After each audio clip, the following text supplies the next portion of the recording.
এমন শ্রোতা আছে যে শ্রোতা দেখতে দেখতে চিনি। এখন আমি হবিগঞ্জ সিলেট অঞ্চলে আমার একটা ছেলেরে আমি দীর্ঘ 4-5 বছর ধরে দেখতাম, প্রত্যেক মাহফিলে দেখছি হে সামনে বস, আমি বইলেই তারে নজরে পড়তো আমার।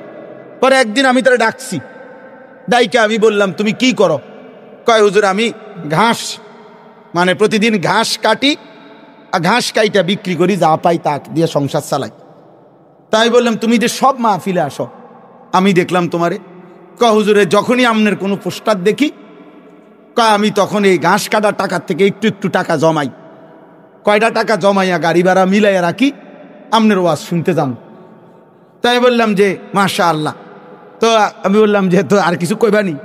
কয় হুজুর আমার জীবনের একটা স্বপ্ন আছে, বানিয়াচং হবিগঞ্জ তার বাড়ি। আমি বললাম কি স্বপ্ন কও? আমি 10 টাকা 50 টাকা করে জমাইতেছি, আল্লাহ যদি আমারে কোনোদিন তৌফিক দেয় আমি আমনেরে আমগা এলাকায় দাওয়াত দিয়ে নিমু, ওয়াজ করাম। পরে আমি বললাম ওহন দাঁড়া, ওহন ডেট লো, এখন নাও ডেট, আজকে তোমারে ডেট দিলাম, হাদিয়া দিতে হবে না, আমি দিমু তোমার, এটা আছে আমার মাহফিলের সান্দা, আমি দেবো।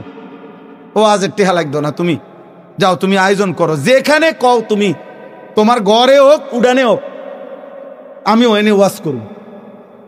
আমি বলছি আমি যাবো, ডেট দিলাম, যাও।